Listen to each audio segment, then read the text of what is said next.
What are the top signs that you are emotionally unavailable in your relationship? What's that look like, and how to move past and actually become vulnerable emotionally? Let's talk about it right now on the Home to Haven podcast. Well, hey there. Welcome to the Home to Haven podcast. We are so excited you're here.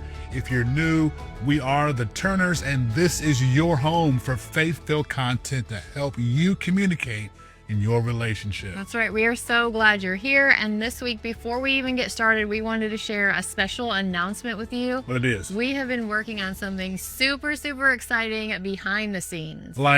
Major, I can't share it yet, but it's going to be really awesome, kind of exciting news. Yeah, that's right. So for the past 2 months or so, we've been in meetings with our team. We've been strategizing. We've been sitting with our designers, and we are ready to bring something really special to you soon. Seriously, we can't wait. We've been praying over it and working hard. But for now, know that it's coming, and you're going to love it. That's right. And so the best way for you to make sure that you're not missing any of these details in the big reveal is to join our email list, right? So it's just once a week, every Thursday. It'll give you helpful tips to really work on your communication and get updates from us at Oak Haven. So think of it as your weekly dose of encouragement, along with a little behind the scenes sneak peek at our lives as well. So with everything that's happening behind the scenes, so much going on, we wanted to press play on some of our most loved episodes from the past 2 seasons. These are the ones that you've shared, you've replayed, and you've also messaged and reached out to us about. Yeah, so while we're creating new tools and resources for you specifically, you can go ahead and listen right now to these powerful conversations. After all, faith comes by hearing, and right. hearing. And hearing. That's right. So before we go, do us a quick favor and... They should hit the thumbs up, right? If you're watching on YouTube, do that first. That's right. And if you haven't already, again, join the email list. We're not going to spam you, but want to make sure that you don't miss what's coming because it's huge. It's amazing. It's going to be great. All right. Thanks again. Want to thank you for watching. Thank you for listening, for everyone being on board. And we're praying for you daily. And we know that your communication is going to go to its next level. So let's go now to today's episode. Hey everyone, thanks so much. Welcome to the Home to Haven podcast. Welcome to the channel. If you're tuning in for the first time, this is your home for faith-based content as it pertains to communication in your relationship. So today, we're going over notes, and I'm like, you know what, let's stop it. Our best conversations come. I mean, we do just authentic. Naturally, right? Yeah. We are authentic in these. Hopefully you guys see that. Yeah. But, so I have no show notes, no preps, nothing. You got nothing. Yeah. So we're talking about being emotionally unavailable in relationships. Okay. So first of all, do you think somebody is just always emotionally unavailable, or it kind of ebbs and flows? So you can be emotionally unavailable at certain times, or just somebody is just, that's how they are? I don't want to go too deep. But it can depend, because a person can be emotionally unavailable and they're just not, they're not emotionally mature. Gotcha. Okay. So the maturity is not there. Maturity is not there. That's a whole other point. And we talked last episode about empathy versus sympathy. Yes. And while I don't expect you to empathize with me on every single thing, I do expect some level of sympathy from my guys and my gals out there. And should you be able to communicate in any situation or anything that's brought up? Again, being emotionally available, emotionally mature. Which we should be. Which we, hopefully. We in a should marriage. Be. You should be in a marriage. Okay. But, while I don't expect you to empathize with me concerning X, Y, Z, I do expect some level of grace as I go through X, Y, Z. Gotcha. Understand that part? I got you. Okay. Yeah. All right. So we're going to go through a short list of signs that you could be emotionally unavailable, or your spouse, if you want to put it on them. I think you were asking me, what do I think? So I'm going to try to throw out some and see if it's on the list. So signs that they're emotionally unavailable. Yeah. What you got? They're not talking to you. Got the silent treatment. Short answers, emotionally unavailable. Yes. Again, you go to communicate, I'm feeling a certain type of way, and it's just like, womp womp. Yes. Just, are you listening? Are you getting it? Are you grasping it? Are you there with me? Yes. So just cannot grasp, why are you so upset? Well, goofy, you forgot, so just totally clueless. Okay. When it comes to, and to go back to your point, Part of that's maturity, Mm-hmm. and part of that is choice. Correct. So actually that was number 1 on the list. So congratulations. Like you have difficulty expressing your feelings like openly and honestly. So you avoid sharing your feelings. So you might shut down.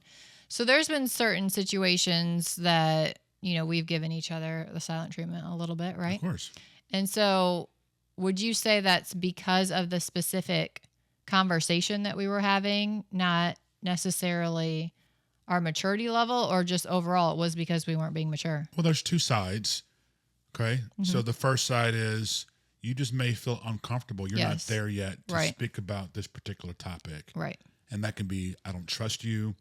I haven't worked through that issue. Right. Yourself. You might need to get some training, counseling, coaching, therapy on that. Right. Work through those. Yep. So that's part of that. You can shut down. The other part is, well, if I shut down, it's because I'm upset and I choose to. So you're doing it. Absolutely. And you want to do it. Yeah. Okay. To prove a point, basically. Maybe to prove a point. Okay. It's also I'm irritated. So sometimes I'm quiet because I don't want to respond negatively. Okay. So sometimes it's because you are being mature. You don't want to respond in a negative, like anger I'm just gonna get quiet. way. And other times it could be, well, I just want to, show them that I can be silent too. No, well, that's if it goes like longer. Okay. So that's probably in the early parts of our marriage. Mm-hmm. If it's now, I'm upset, I'm irritated, so I'm going to shut down, get quiet, process it, and then I just don't want to talk to you because I'm upset. So And maybe approach it later. maybe. Well, we talked about being mature, but I think it's also like we've grown in our relationship maturity Sure. due to how long we've been married or just the experiences we've gone through. So I don't think it's just solely that person's maturity, but also how the relationship has gotten and matured. Yeah, you're throughout probably not time. revealing everything, when you're early on in dating. Right. But, if you are in that dating phase, you definitely need to be looking for signs where someone can articulate how they feel and why they feel that way. And that's a good sign of empathy Right. or an emotional vulnerability.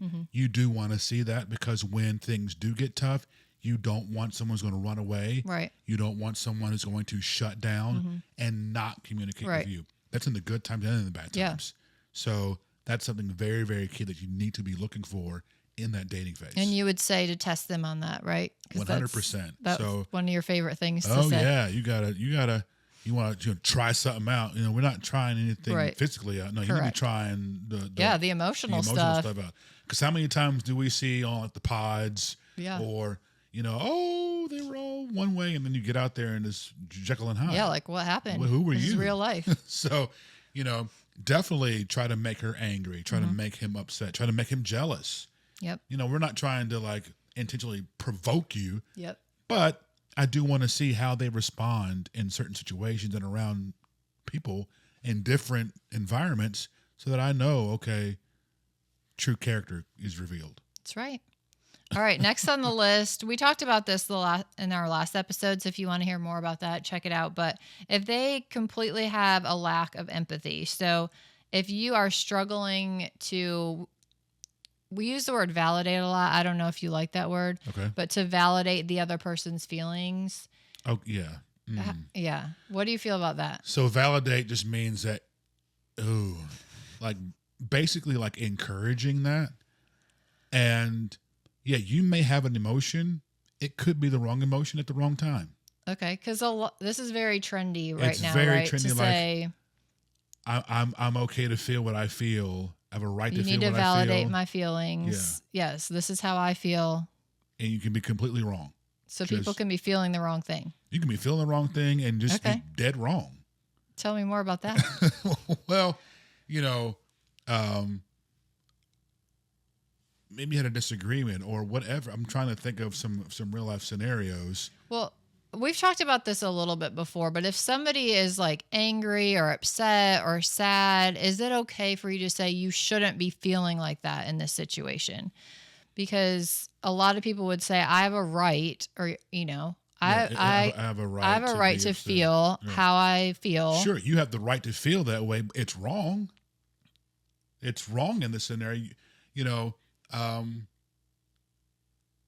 trying to think of an instance where can you think of if you have a specific example, definitely hit us up in the comments or DM us that we're talking about. I know, like you shouldn't feel, frustrated that I didn't do this. Like maybe have I done that? Like way, way back in the beginning. Like you might have said, well, you shouldn't feel frustrated for that reason. Right. And I would say, well, I do feel frustrated for that because of whatever. Okay, I'm trying to. I see where you're going, and I'm trying to hear where you're going. Yeah. Well, for instance, like even let's take what the last segment's example where you might be a target, and I'm getting frustrated because I haven't heard from you in a while. Yep. I should not be frustrated. Well, why is that? Because I need to be extending to you grace. Okay. And I need to be giving to you some understanding. And what is it in me that's causing me to get frustrated at this moment? Like look inward. Look inward. Right. Why am I allowing my emotions to get to this level? What is that? Right. I need to check that. Is that trust? Mm-hmm. Is that control? Mm-hmm. What is that that would cause me to get mad at my wife because she didn't text me at the speed I thought she should text me? Right. And then I'm so frustrated I haven't even heard from her. Right. As to why she had not responded yet. That's my wife. She's not rude. Right. You're going to respond back. So why am I allowing myself to get so frustrated? That's this is level 5, maturity level of getting to a place where we're not going back and throwing darts and and it's unhealthy communication because at the end of the day, I got to look inward. Right. So in that situation, you could have been frustrated at me. Now, should I come back and say, well, you shouldn't feel that way? There's a different way to communicate. There's a way to communicate. Babe, why are you feeling that way? Do you feel like I'm putting somebody else ahead of you? 100%. Or, there's a different tone. There's a different words that you can 100%. use and kind of get to that underlying, reason. So if you're the person in that moment that isn't escalated and isn't heated, you can take that step back. And instead of matching that, 100%. Take it a step back, give them grace, and let's talk through this. Let's figure out what's really bothering you at this point. And that's a great point of like, instead of saying, why are you trying to get on me? Who are you to tell me when to come back to you? You ain't my, wait a minute. Okay, why are you feeling like that wasn't enough time for me to text you? Like, what's the underlying? And then hopefully he responds truthfully or she responds truthfully and says, okay, this is what's bugging me. I'm worried. Or, you know what? Just to be honest with you, sometimes I get a little jealous. Whatever it is. Yeah. Work it out, right? Work it out and come on out with it. Yeah. Because what's really bothering you? Right. Typically, in sales, it's 3 whys deep. Okay. So it's what they're telling you. I don't like the home site. Well, it's not. That's not the reason. It's not because of it's okay. What's really deep? It's really because, they want a corner lot because when they were a kid, it's something. So you have to peel back the layers. Peel back layers and get to the real truth as to why someone is responding the way they are responding. And be emotionally available. And that's being emotionally available. The opposite. Got it.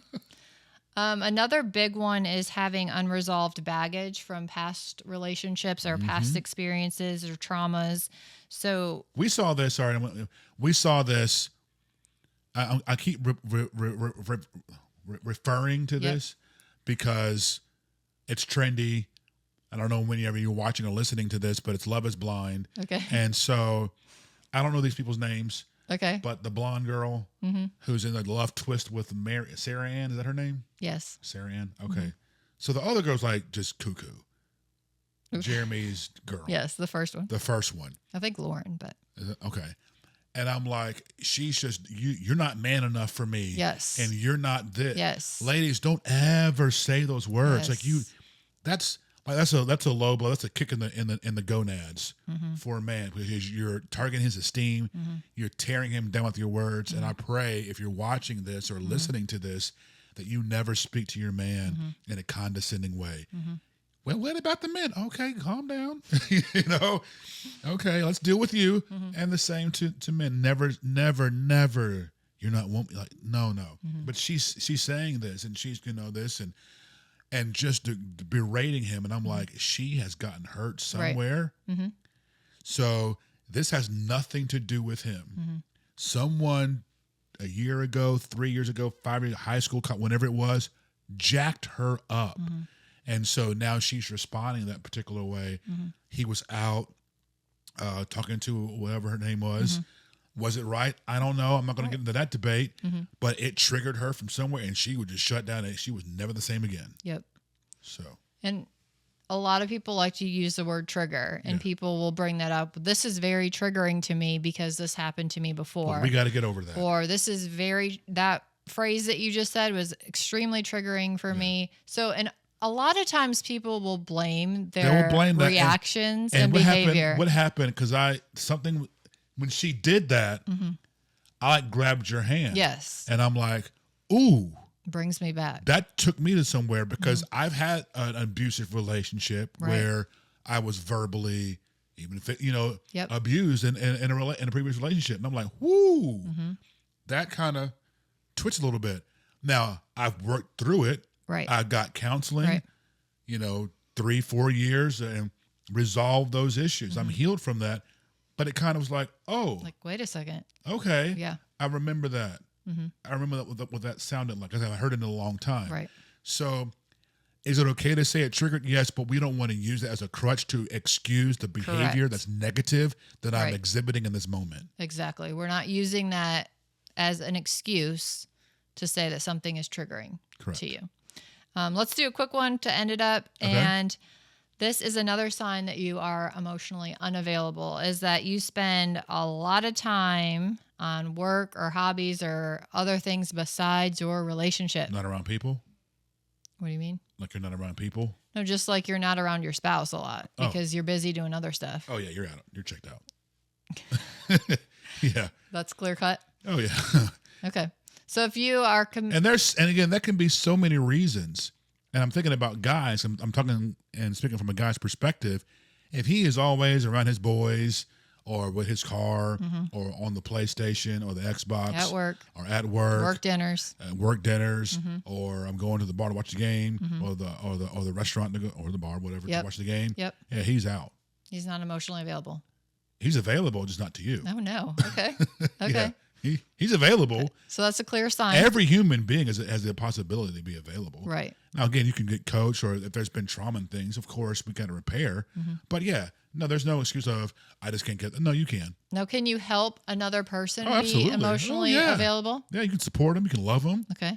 Be tender. Give them Not grace. being so cranky. Like, lower the tone. Right. And maybe you've been married, 8 years or 4 years. You just got like, I don't give a F anymore. It's like, whoa, back it up. Okay. Now again, we're on the same team. That's my partner for life. That's your boo. Right. That's your babe, whatever it is. Fix it. Right. Fix it. Well, I've tried. And, no. Let's stop for a moment. Because whatever you did before didn't work. Let's try some of these. Let's try some of this.